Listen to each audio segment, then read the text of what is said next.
चाहते हैं कि ये वीडियोस जो है डेली आप लोग तक पहुँचे, तो आप इस चैनल को सब्सक्राइब कर सकते हैं। और इसे सब्सक्राइब करने के लिए आप YouTube ओपन कीजिए, और YouTube ओपन करने के बाद यहाँ पे सर्च पे क्लिक कीजिए। सर्च पे क्लिक करने के बाद यहाँ पे आप इन्फिनिटी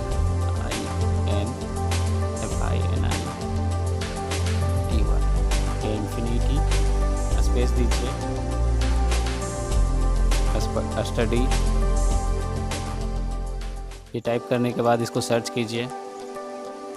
और सर्च करने के बाद यहाँ पे इन्फिनिटी स्टडी पे क्लिक कीजिए, और क्लिक करने के बाद यहाँ पे आप इस चैनल पे क्लिक कीजिए, इन्फिनिटी स्टडी पे। और यहाँ पे देखिए आपको सब्सक्राइब का बटन दिख रहा है, तो आप यहाँ पे सब्सक्राइब कीजिए। और सब्सक्राइब करने के बाद यहाँ पे बेल आइकॉन दिख रहा है, तो बेल आइकॉन पे क्लिक कीजिए और यहाँ पे ऑल पे क्लिक कीजिए। ओके, अब ये आपको कोई भी नोटिफिकेशन मिलेगा तो आपको पहुँच जाएगी। ओके, तो इस तरह से आप चैनल को सब्सक्राइब कर सकते हैं। ओके, और इसके बाद आप लोग को नीचे प्लेलिस्ट दिखेगी। तो ये देखिए mission 10th state board exam, तो इस सेक्शन में 2 प्लेलिस्ट हैं। तो आपको मैथ और साइंस में से जिसकी भी क्लास करनी हो तो आप उस प्लेलिस्ट पे क्लिक कर सकते हैं। ओके, और क्लिक करने के बाद आप लोग को सारे वीडियो जो है सीरियल वाइज मिल जाएंगे और चैप्टर वाइज मिल जाएंगे। ओके, ये देखिए ये है जनरल साइंस के प्लेलिस्ट, और यहाँ पे ये मैथ्स के प्लेलिस्ट। ओके, तो आप जिसकी भी क्लास करनी चाहते हैं तो उसका प्लेलिस्ट पे क्लिक करके आप पूरा का पूरा वीडियोस देख सकते हैं। Guys, good morning everyone, welcome to infinity study first step of success. स्वागत है आप सभी का India's online education infinity study पे। और जैसा कि आप सभी जानते हैं, it's a part of Aditya infinity group. चलिए, तो कैसे हैं आप लोग? उम्मीद करता हूँ आप लोग अच्छे होंगे और घरों में एग्ज़ाम की तैयारी अच्छी तरीके से कर रहे होंगे। ओके, तो चलिए हम लोग जो है सबसे पहले डिस्कस करेंगे कल के होमवर्क, और उसके बाद जो है हम लोग देख लेंगे कि और कौन कौन सी चीज़ हैं जो कि डिस्कस करना बच गया है, क्योंकि आज जो है आप लोग का ये जो है metal and non metal chapter, धातु और अधातु चैप्टर ख़त्म होने वाला है। ठीक है, आज इसको हम लोग ख़त्म करेंगे। ठीक है, उसके बाद फिर जो बच जाएगा तो मंडे को जो है आंसर क्वेश्चंस करेंगे। ओके, और संडे को मैं आप लोग के लिए व्हाट्सएप ग्रुप पे PDF प्रोवाइड कर दिया हूँ, तो वहाँ पे जो संडे को आप लोग को जो टाइम मिलता है तो उसको जो है देख लिया करो, प्रॉपर तरीके से नोट्स बनाया करो। ठीक है, और इसके बाद जो है आंसर क्वेश्चन करो, तो आंसर क्वेश्चन करने का मज़ा ही कुछ और आएगा। ठीक है, और आप लोग अच्छे तरीके से जो है आंसर क्वेश्चन अच्छे तरीके से कर पाओगे। ठीक, तो वहाँ पे जो है ज्वाइन कर लिया करो। ओके, और क्लास को जो है रोज़ देखा करो। ठीक है, तभी जाके समझ में आएगा।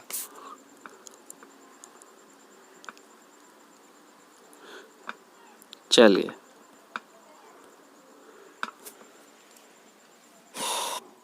होमवर्क के चलिए तो इसको डिस्कस करते हैं। ये कह रहा है आपको निम्न पदों की परिभाषा दीजिए, और इंग्लिश में बात करें तो ये क्या है, ये बोल रहा है right the definition of following terms. Okay, तो यहाँ पे अगर बात करें तो ये किसका है, खनिज, इसको क्या बोलते हैं इंग्लिश में, मिनरल्स बोलते हैं। ठीक है, मिनरल्स का परिभाषा देना पे हमको यहाँ पे। और अयस्क, इसको क्या बोलते हैं, ओर। तो मैंने कल ही आपको खनिज और अयस्क के बारे में बताया था। ठीक है, खनिज किसको बोलते हैं और ओर किसको बोलते हैं, यानी कि अयस्क किसको बोलते हैं, तो ये मैंने कल ही बताया था, तो आप आसानी से वहाँ से आंसर निकाल सकते हैं। ठीक है, बाकी फिर है यहाँ पे 2 धातुओं के नाम बताइए जो प्रकृति में मुक्त अवस्था में पाई जाती है। तो यहाँ पे मतलब है वैसा मेटल जो नेचुरल फॉर्म में जो है ना फ्री स्टेट में, यानी फ्री स्टेट में पाया जाता है, ठीक है, इंग्लिश की बात करें तो यहाँ पे हो जाएगा कौन कौन सा, ये भी मैंने आपको बताया था। तो ये बताया था कौन कौन सा आपका, एक बताया था सोना और दूसरा बताया था आपका प्लेटिनम, ठीक है। तो ये दो मेटल हैं जो फ्री स्टेट में पाए जाते हैं, हालांकि और भी हैं तो टेंशन लेने का ज़रूरत नहीं है। अगर 3 भी पूछे तो कोई दिक्कत नहीं है, आप आराम से वहाँ पे AG लिख के आ सकते हो, ठीक है। तो ये 2 था, मैंने 3 आपको बता दी, ठीक है। उसके बाद फिर है धातु को उसके ऑक्साइड से प्राप्त करने के लिए किस रासायनिक प्रक्रम का उपयोग किया जाता है, ठीक है। तो धातु को ऑक्साइड से प्राप्त करने के लिए क्या किया जाता है, उसको जो है क्या किया जाता है ऑक्साइड से प्राप्त करने के लिए, तो वो जो है निर्भर करता है कि वो किस चीज़ का ऑक्साइड है, ओके। क्योंकि जो है यहाँ पे ऑक्साइड से अगर प्राप्त करना हो तो वो निर्भर करता है कि कौन सा धातु है। अब जैसे कि मान लो यहाँ पे मैग्नीशियम है, ओके, मैग्नीशियम है MgO, मैग्नीशियम का ऑक्साइड अगर है तो इसको प्राप्त करने के लिए क्या करना होगा हमको, यहाँ पे विद्युत अपघटन, ओके, क्या करना होगा, इलेक्ट्रोलाइसिस रिएक्शन, क्या करते हैं इसको, इलेक्ट्रोलाइसिस।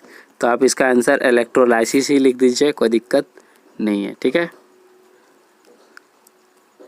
ओके। उसके बाद फिर यहाँ पे उसके बाद तो चलिए यहाँ पे आपका क्वेश्चन आंसर डिस्कस हो चुका है। बात करते हैं अब संक्षारण, इसको क्या बोलते हैं, इसको बोलते हैं कैरोजियन, CORR कैरोजियन, इसको क्या बोलते हैं, कैरोजियन। तो इसको क्या बोलते हैं, संक्षारण। यानी इसमें होता क्या है, सबसे पहले ये समझते हैं हम लोग। इसमें होता क्या है, जब आप जो है मान के चलिए चांदी का कोई चीज़ देखते होंगे, ठीक है, चांदी का मान के चलिए कुछ भी, कोई भी आभूषण है, ठीक है, ओके, कोई भी मान के चलो ज्वेलरी है चांदी की, किसकी, चांदी की। तो जब चांदी की ज्वेलरी है तो इस पे आप देखते होंगे कि अधिक दिन जो है मतलब यूज करने के बाद आप देखते होंगे इस पे जो है ना काला काला, ये काला काला दिखने लगता है, किस तरह का, ब्लैक। ये आपको याद रखना है, चांदी पे जो किस कलर का होता है, ब्लैक, ओके। और ये तो जो है मतलब जो इसका यूज करते हैं, ज्वेलरी का यूज करते हैं, उसको तो फिर कोई दिक्कत ही नहीं है, वो तो आसानी से याद रख सकते हैं, ठीक है।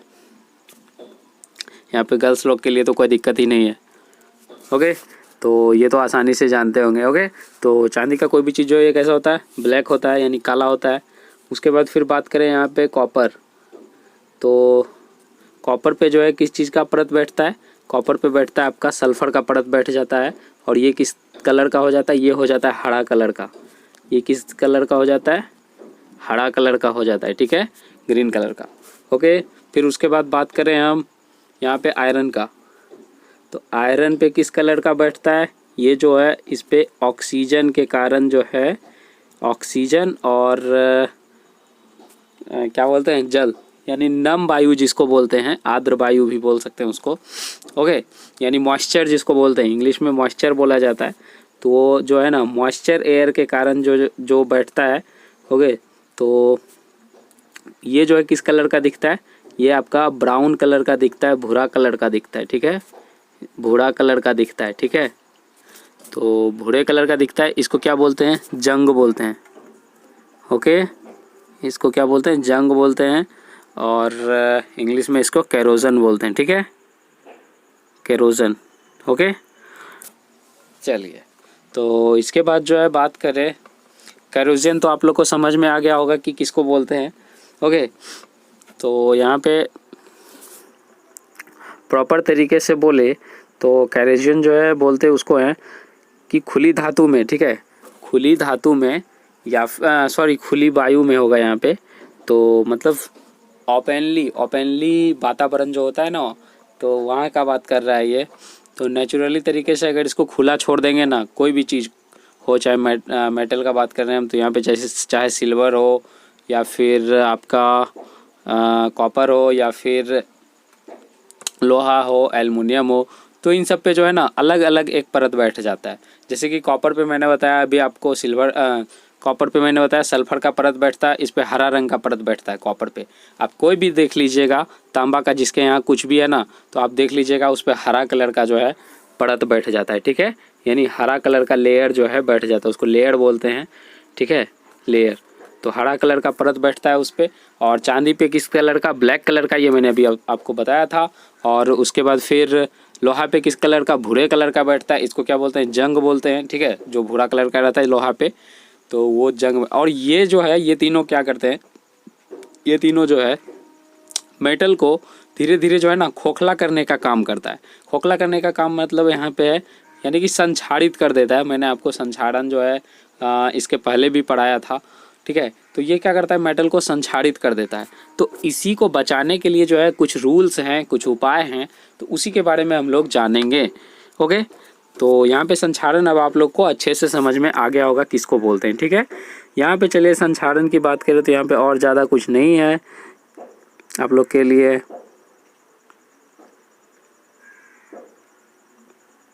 चलिए, ये आपका वही जो है प्रैक्टिकल है। इसमें से आपको दो मतलब क्या 2 या 3 जो है कील दिया हुआ है लोहे का, उसको जो है एक को गर्म पानी में रखा है, एक को ठंडा पानी में रखा है, ठीक है। तो वो किसके साथ रिएक्शन कर रहा है वही चीज़ जो है आप लोग को यहाँ पे दिखाया गया है, ठीक है।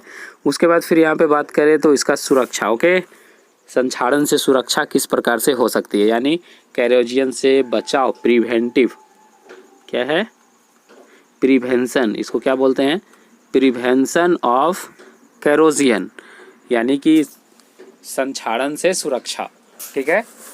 तो आप लोग के लिए इंग्लिश में भी PDF प्रोवाइड है, तो आप लोग वहाँ से जाके देख सकते हो, कोई दिक्कत नहीं है, ठीक है। और ये आप लोग इस पे ध्यान दीजिएगा, जैसे कि मान के चलिए यहाँ पे मैं पढ़ा रहा हूँ और कोई भी टॉपिक आपको समझ में नहीं आ रहा है हिंदी में, तो आप वहाँ पे क्या कीजिए, ये देखिए 3.5.1 है, तो आप इसको नोट कर लीजिए।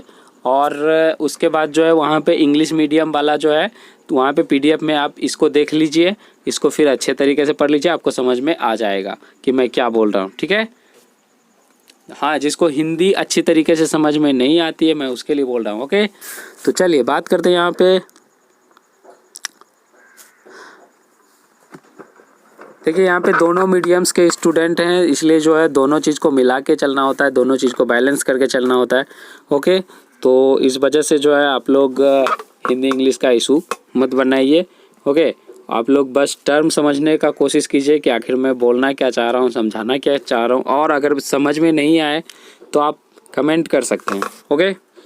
और अगर अभी तक आपने चैनल को सब्सक्राइब नहीं किया तो कर लीजिए, ओके, क्योंकि इस पे जो है डेली आपका क्लास होता है 10 बजे से जनरल साइंस का, 11 बजे से मैथ का, और आपका जो है 1 तारीख से जो है आपका कुछ और मतलब स्टार्ट होने वाला है। अभी अनाउंसमेंट नहीं कर सकता हूँ, ठीक है, क्योंकि 1 तारीख से जो है आपका और भी क्लास आने वाला है। तो आप लोग जो है सोमवार को जो है वीडियोस जो आएंगे तो मतलब उसको देखना मत भूलिएगा, क्योंकि आपका उस दिन जो है इंट्रोडक्शन क्लास होने वाला है, मतलब कुछ जो है कुछ बड़ा होने वाला है, कुछ सरप्राइज आपको आप लोग के लिए, ठीक है। तो आप लोग पेशेंस बना के जो है उसको ज़रूर से ज़रूर देखिएगा, ओके। और ये आपका 8 बजे आएगा और 9 बजे 2 आने वाले, ठीक है। चलिए, तो इसके बाद देखते हैं हम लोग ये कैरोजियन से छुटकारा जो है कैसे पा सकते हैं। यानी ये जो, ठीक है, माने ये जो है मेटल को ख़राब करता है, लेकिन इसका कोई ना कोई तो उपाय होगा, कोई ना कोई तो सॉल्यूशन होगा। तो आज हम लोग वही जानने वाले हैं, ठीक है। चलिए यहाँ पे देखिए कैरोजियन से किस प्रकार से सुरक्षा पाते। सबसे पहले हम लोग इसको क्या कर सकते हैं, पेंट करके जो है बचा सकते हैं कैरोजियन से। उसके बाद उस पर ऑयलिंग, यानी कि उसको क्या बोलते हैं, तेल जो है, मतलब उस पर तेल जो है, मतलब तेल का उपयोग करके उसको बचा सकते हैं, ठीक है। उसके बाद फिर है ग्रीजिंग, ग्रीज को लगा के जो है हम लोग बचा सकते हैं कैरोजियन से, जंग लगने से बचा सकते हैं। अगर मान के चलो कोई भी लोहा है तो उस पर ग्रीज लगाया जाता है ना, तो किसके लिए, जंग से बचाने के लिए, ओके। उसके बाद फिर हम बात करें यहाँ पे यसद लेपन। चलिए यसद लेपन को मैं बाद में डिस्कस करूँगा, ओके। उसके बाद फिर है क्रोमियम लेपन, इसको भी मैं डिस्कस करूँगा। एनोडीकरण, ये मैंने आपको बताया है पहले ही, एनोडीकरण, तो इसको क्या बोलते हैं, एनोडाइज बोलते हैं इंग्लिश में। और एनोडीकरण तो मैंने बताया था आपको कि इसमें जो है विद्युत अपघटन के द्वारा क्या किया जाता है, ऑक्साइड की एक मोटी परत चढ़ाई जाती है, उसको एनोडीकरण बोलते हैं और इससे जंग से जो है छुटकारा मिलता है, प्रिवेंशन मिलता है। ठीक है, उसके बाद फिर है आपका मिश्र धातु बनाकर। ठीक है, तो मिश्र धातु के बारे में बताऊंगा मैं आपको अभी तुरंत। चलिए, मैंने आपको 3 टर्म्स छोड़े हैं यहाँ पे, उसके बारे में मैं आपको बताता हूँ। ठीक है, सबसे पहले आप लोग जो है ये नोट कर लीजिए, आप लोग ऊपर में हेडिंग दे दीजिएगा प्रिवेंशन ऑफ कैरोजियन। उसके बाद जो है आप लोग ये जो है नोट कर लीजिएगा, हिंदी में आप लोग लिख लीजिएगा संक्षारण से सुरक्षा के निम्नलिखित उपाय हैं। और उसके बाद नोट 1 नंबर देके, पॉइंट नंबर देके लिखिएगा, पेंट करके, उसके बाद तेल लगाकर, उसके बाद ग्रीस को लगाकर, और उसके बाद फिर एनोडीकरण करके, और मैं अभी बता रहा हूँ आपको यसद लेपन के बारे में बताना है। ओके, यसद लेपन को इंग्लिश में गैल्वेनाइजिंग बोलते हैं। क्या बोलते हैं? इसको बोलते हैं गैल्वेनाइजिंग। ओके, और गैल्वेनाइजिंग जो है किस तरह से करवाया जाता है, तो गैल्वेनाइजिंग जो है कोई भी मेटल हो तो उस पर क्या किया जाता है, जिंक की परत चढ़ाई जाती है। किसकी? जिंक की। ओके, यहाँ पे जिंक की परत चढ़ाई जाती है। और ओके, गैल्वेनाइजिंग जो है इसी तरह से किया जाता है। ठीक है, तो इसको आप लोग अगर डिफिनेशन इसका लिखे गैल्वेनाइजिंग का, तो चलिए इसका स्क्रीनशॉट आप लोग ले लीजिएगा। और यहाँ पे मैं बात करूँ अगर गैल्वेनाइजिंग का, तो गैल्वेनाइजिंग का अगर आप डिफिनेशन लिखना चाहते हैं तो लिखिएगा, किसी धातु पे जिंक की परत को चढ़ाने की प्रक्रिया गैल्वेनाइजिंग या यसद लेपन कही जाती है। ठीक है, इससे जंग से छुटकारा पाया जा सकता है। ओके, उसके बाद फिर बात करें यहाँ पे और किसका, एनोडीकरण तो मैंने बता ही दिया अभी। और उसके बाद एक और बच गया आपका यहाँ पे, हाँ, क्रोमियम लेपन। तो चलिए, क्रोमियम लेपन में क्या होता है, लिखिएगा, जब धातु पे जंग से छुटकारा पाने के लिए क्रोमियम की एक परत चढ़ाई जाती है उस धातु पे, तो उसे क्या बोलते हैं, क्रोमियम लेपन बोलते हैं। और उसके बाद अब एक आपका बच गया मिश्र धातु। तो मिश्र धातु किसको बोलते हैं? मिश्र धातु को इंग्लिश में एलॉय बोलते हैं। ठीक है, क्या बोलते हैं इसको? एलॉय। एलॉय के बारे में मैं बात कर रहा हूँ। तो मिश्र धातु बोलते हैं किसको?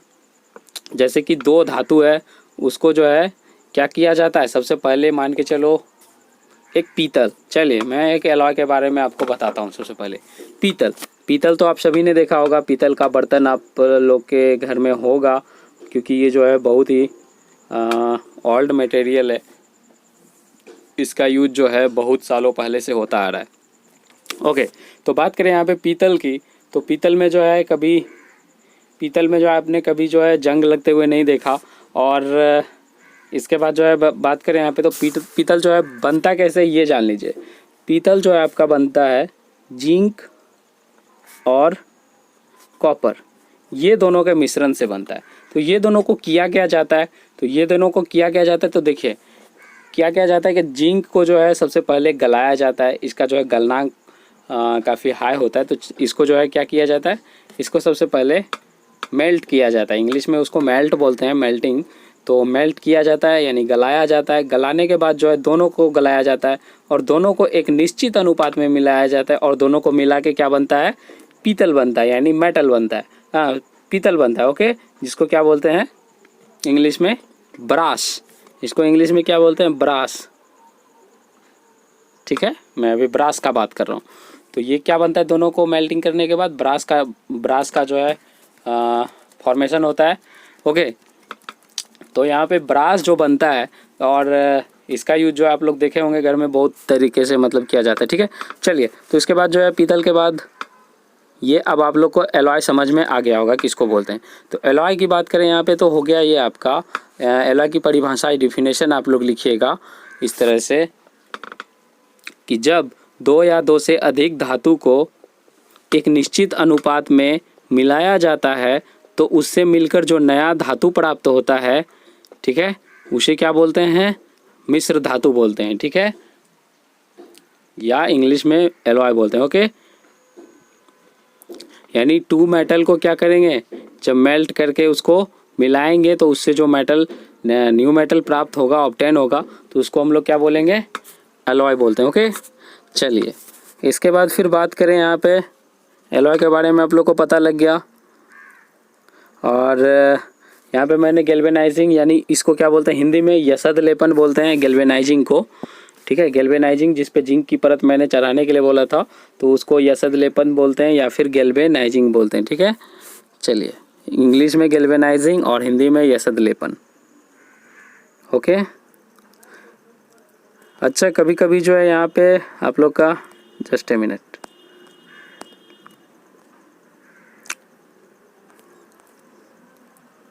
चलिए, तो यहाँ पे जो है कभी कभी जो है आपका एग्ज़ाम में ये पूछ लिया जाता है कि ये जो ब्रास है ना यानी पीतल जो है ये किस किस चीज़ से मिल के बना होता है। तो आप लोग याद रखिए जिंक और कॉपर से मिल के बना होता है, ठीक है। और इसका रेशियो कितना होता है, ओके। तो इसका जो है रेशियो आपको डिफरेंस बुक में अलग अलग बुक में अलग अलग मिलेगा, ठीक है। तो आप लोग जो है एक प्रॉपर जो है ये याद रखिए, यहाँ पे आपका 70 और यहाँ पे 30, ये इस तरह से याद रखिए, ओके।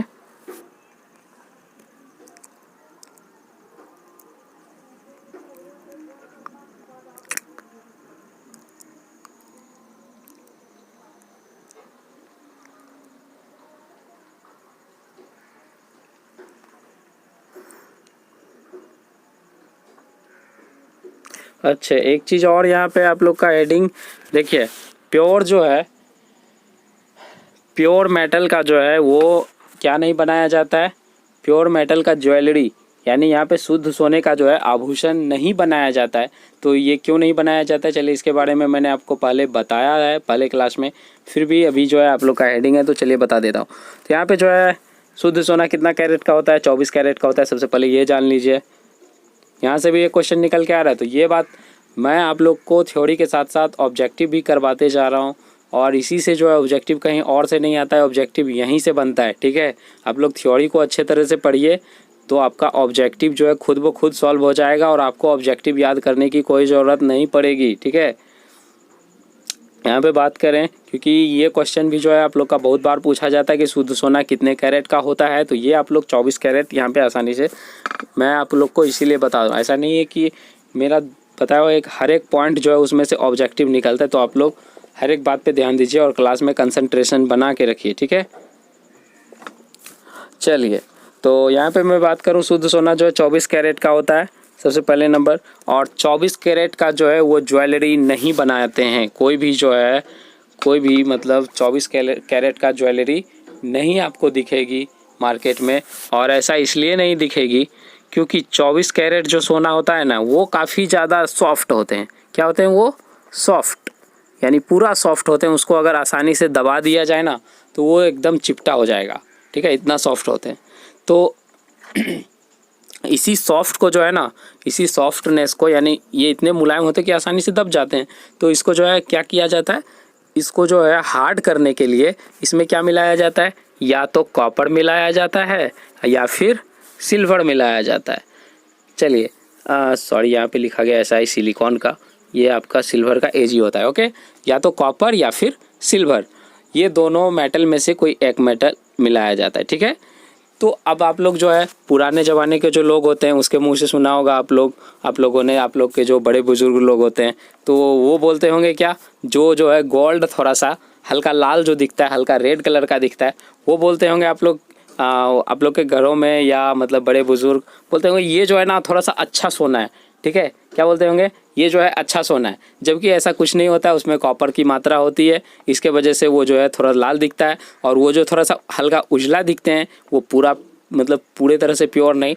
तो उसमें क्या मिलाया होता है, उसमें आपका एजी मिलाया होता है, यानी हल्का चांदी मिलाया होता है। तो वो उसको क्या बोलते हैं, ये थोड़ा सा जो है लो क्वालिटी का गोल्ड है। तो सोना को जो है उस तरह से चेक नहीं किया जाता है, इसको चेक करने के लिए एक अलग जो है पैरामीटर होता है, ठीक है। तो ये मैंने आपका जो करेक्ट था वो मैंने आपको बताया, ठीक है। तो आप लोग जो है सही तरीके से जो है पढ़ा कीजिए, सही तरीके से सही क्लास लीजिए, ओके। चलिए, इसके बाद बात करें यहाँ पे, तो आप लोग को पता चल गया होगा कि शुद्ध सोने के ज्वेलरी क्यों नहीं बनाए जाते हैं, शुद्ध सोने के आभूषण क्यों नहीं बनाए जाते, तो आप लोग आसानी से इसका आंसर निकाल सकते हैं कि शुद्ध सोना जो है वो काफ़ी ज़्यादा सॉफ्ट होता है, काफ़ी ज़्यादा नर्म होते हैं, और इसी वजह से जो है इसमें कॉपर मिलाकर जो है इसे कठोर बनाया जाता है। और ये जो है अच्छा, तो एक बात और क्वेश्चन में आपका पूछा जा सकता है कि जब शुद्ध सोने के आभूषण नहीं बनाए जाते, यानी 24 कैरेट के नहीं आभूषण बनाए जाते हैं, तो फिर आखिर बनाए कितने कैरेट के जाते हैं। तो ये आप लोग याद रखिए कि आभूषण जो है हमेशा 22 कैरेट यानी 22 कैरेट के आभूषण बनाए जाते हैं। यानी 22 कैरेट तो आपका सोना रहेगा और बाकी के 2 जो रहेंगे यानी 2 कैरेट जो रहेंगे वो चांदी रहेगा या कॉपर रहेगा। ठीक है, तो ये भी आप लोग याद रखिए कि आभूषण हमेशा 22 कैरेट के बनाए जाते हैं, 22 या उससे नीचे। ठीक है, चलिए ये अब आप लोग को पता लग गया। यहाँ पे फिर बात करें हम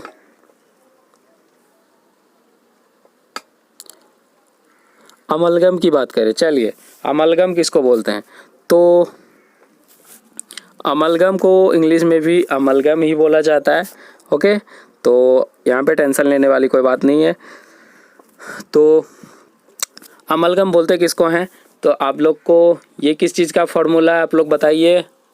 तो ये फॉर्मूला आप लोग का पारा का, यानी इसको क्या बोलते हैं, मरकरी बोलते हैं। ठीक है, तो जब पारा के साथ कोई भी धातु, जैसे मैंने आपको मिश्र धातु बताया, तो मिश्र धातु में जिंक, एल्युमिनियम, लोहा और कॉपर, ये सारे को जो एक दूसरे से मिला सकते हो एक निश्चित अनुपात में, तो वो क्या बनेगा, एलॉय बनेगा। वो क्या बनेगा, एलॉय बनेगा। लेकिन अगर इन सभी धातुओं के जगह आपने क्या मिला दिया, पारा मिला दिया, अगर आपने पारा मिला दिया तो वो क्या बनाएगा, वो एमलगम बनाता है। वो क्या बनाता है वो आपका एमलगम का निर्माण करता है, एमलगम का फॉर्मेशन करता है।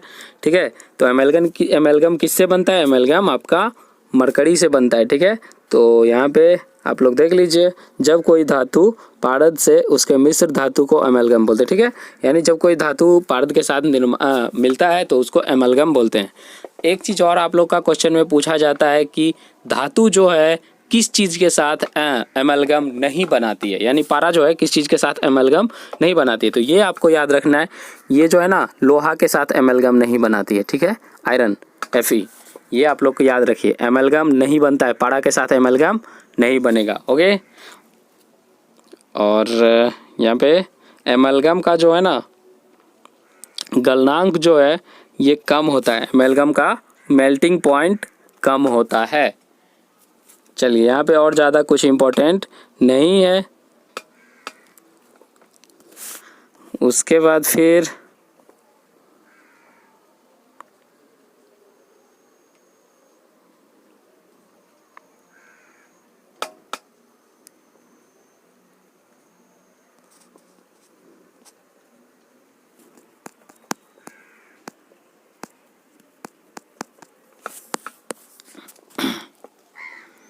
चलिए, तो यहाँ पे और ज़्यादा कुछ इम्पोर्टेंट नहीं है। फिर बात करें आपका कासा, तो कासा किसकी बनी हुई होती है। हाँ, ये भी आप लोग का पूछा जाता है क्वेश्चन में।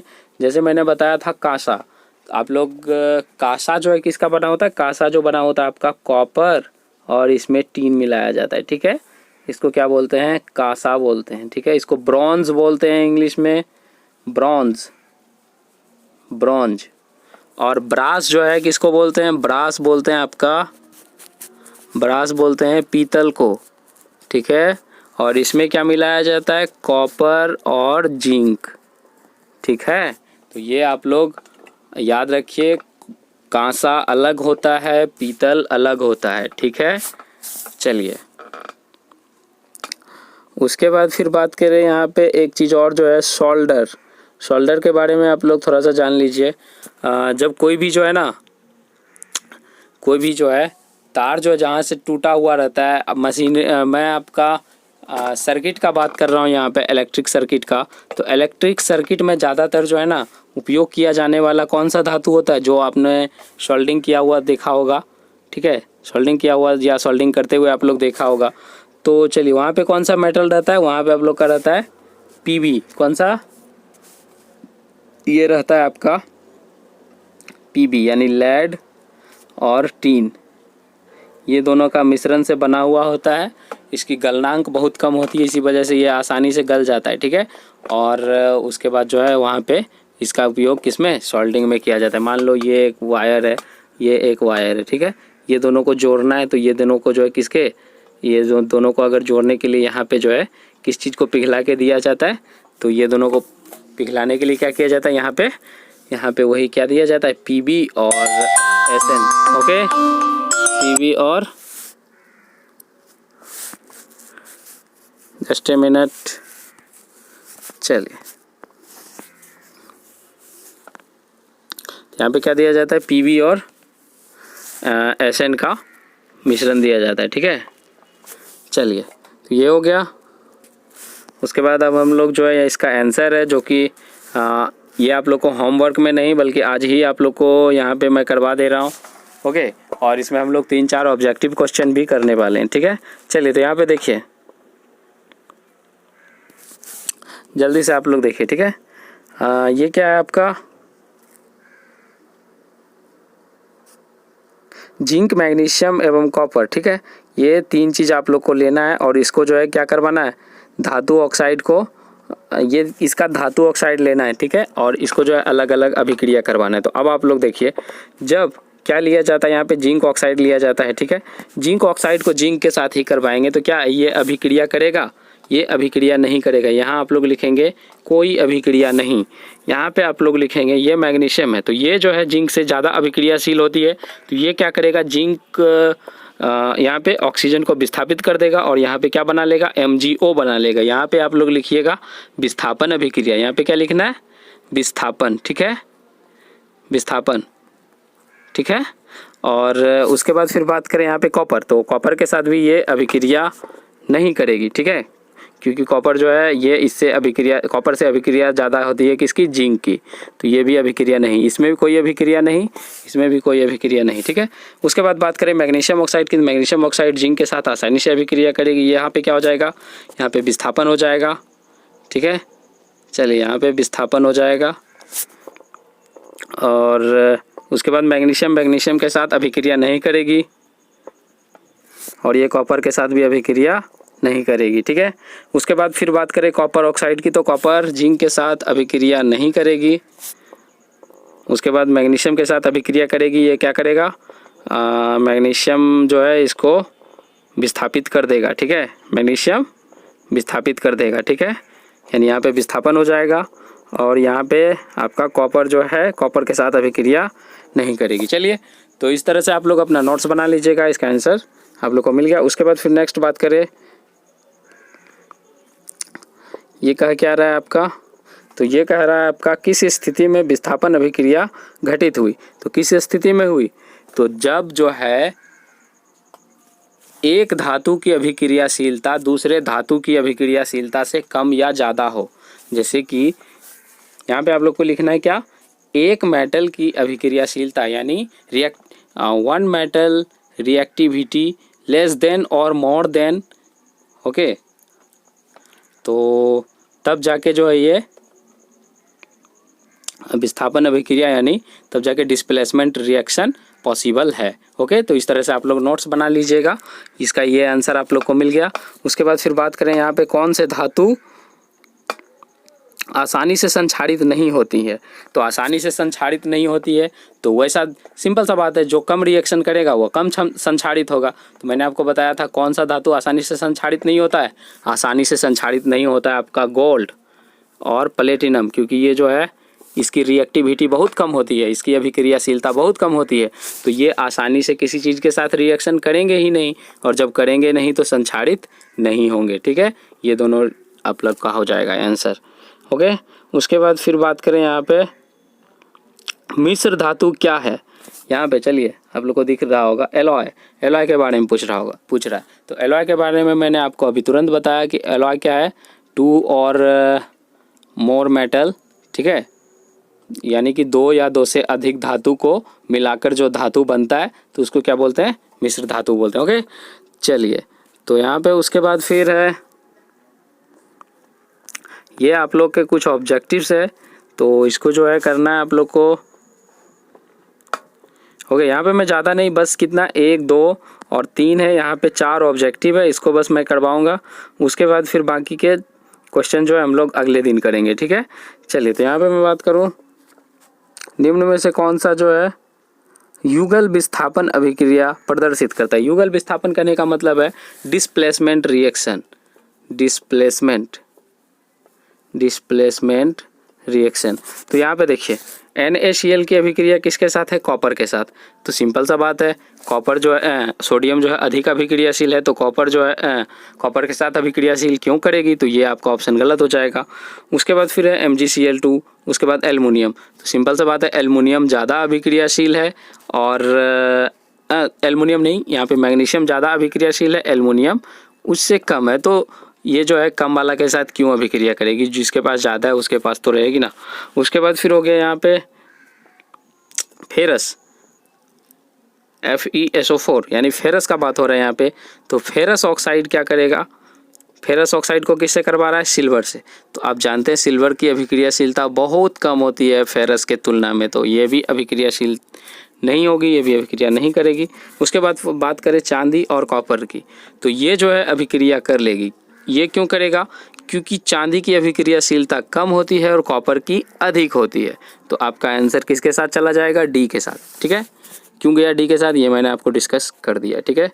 इसके बाद बात करें क्वेश्चन नंबर 2 की, तो क्वेश्चन नंबर 2 है आपका लोहे के, कहाँ गया, हाँ, लोहे के फ्राइंग, लोहे के फ्राइंग पैन को जंग से बचाने के लिए जो है निम्न में से कौन सी विधि का उपयुक्त है, ठीक है। निम्न में से कौन सी विधि उपयुक्त है। तो यहाँ पे आप लोग देख रहे हैं, मैंने बताया था आपको लोहा को जंग से बचाने के लिए क्या किया जाता है, ग्रीस लगाया जाता है, पेंट लगाया जाता है, जिंक का परत चढ़ाया जाता है, यानी तीनों चीज़ किया जाता है, ठीक है। यानी ऊपर वाला जो है ये तीनों सही है, तो आंसर नंबर आपका डी हो जाएगा इसमें भी, यानी ये सभी, ठीक है। चलिए, उसके बाद फिर बात करें आपका क्वेश्चन नंबर 3 की, कोई ऑक्सीजन के साथ अभिक्रिया कर उच्च गलनांक वाला यौगिक क्या करता है, निर्मित करता है। तो ऑक्सीजन के साथ उच्च गलनांक वाला यौगिक कौन निर्मित कर सकता है, जिसका कि गलनांक अधिक हो। तो ये आप लोग जो है देखे होंगे, मैंने जब आपका गलनांक और क्वथनांक वाला पॉइंट जो बताया था, तो वो कौन सा हो जाएगा आपका, इसमें सबसे अधिक गलनांक मैंने आपको दिखाया था कैल्शियम ऑक्साइड का। ओके, तो ये आपका कैल्शियम ऑक्साइड किसका पार्ट है, कैल्शियम का। यहाँ पे आपका क्वेश्चन नंबर आंसर नंबर आपका ए के साथ चला जाएगा, आंसर जो है आपका ए के साथ चला जाएगा, ठीक है, ए है। यानी मेल्टिंग पॉइंट जिसका अधिक होता है उसका बात कर रहे हैं हम यहाँ पे, ठीक है। तो उसके बाद फिर है खाद्य पदार्थ के डिब्बों पर जिंक के बजाय टीन का लेप जो है होता है, क्योंकि क्या होता है, क्योंकि टीन के अपेक्षा जिंक महंगा है, ठीक है। और उसके बाद जो है क्या होता है, गलनांक से उसको क्या मतलब है, गलनांक से तो कोई दिक्कत नहीं है। उसके बाद फिर है यहाँ पे, हाँ, यहाँ पे अभिक्रियाशीलता की बात हो रही है, तो अभिक्रियाशीलता के अनुसार जो है ये ठीक है यार, क्योंकि जो है टीन जो है ना ये थोड़ा सा आसानी से अभिक्रिया कर जाता है अकॉर्डिंग टू जिंक, और ऊपर से ये क्या महंगा भी है। तो यहाँ पे आपका हो जाएगा टीन के अपेक्षा जिंक कम अभिक्रियाशील होती है, ठीक है। लेकिन ये जो है ये तो गलत है, क्योंकि टीन जो है क्या होता है, कम अभिक्रियाशील होती है, ठीक है। और ये जो है कॉस्ट में थोड़ा सा सस्ता भी होता है, ठीक है। तो इसी वजह से ये हो जाएगा ऑप्शन नंबर सी। अगर ये ऑप्शन नंबर सी नहीं होता इस तरह का, तो फिर ऑप्शन नंबर ए जो है हो जाता, ओके। चलिए, तो इसके साथ ही जो है आप लोग का ये टॉपिक जो है मतलब हम लोग जो है कवर कर लिए। बाकी के क्वेश्चन आंसर जो बचे हुए हैं इसको हम लोग मंडे को कवर कर लेंगे, और इसके साथ ही जो है आप लोग का 3 चैप्टर जो है वो ख़त्म हो जाएगा, ओके। इसके बाद हम लोग नेक्स्ट चैप्टर पढ़ने वाले हैं, कौन सा नेक्स्ट चैप्टर हम लोग इसका जो है ये जो है मैं आप लोग को बताऊंगा क्वेश्चन आंसर करने के बाद। पहले तो मंडे को हम लोग क्वेश्चन आंसर करेंगे, उसके बाद जो है हम लोग कार्बन और उसके यौगिक, चलिए बता दे रहा हूँ, कार्बन और उसके यौगिक जो है वो स्टार्ट करने वाले हैं, okay. Carbon and its compound, okay, चलिए, तो उम्मीद है कि सेशन जो है आप लोग को अच्छा लगा होगा। ओके, तो इसके साथ ही जो है क्लास जो है यहीं पे आप लोग का ख़त्म होता है। मिलते हैं नेक्स्ट क्लास में, तब तक के लिए bye and have a nice day.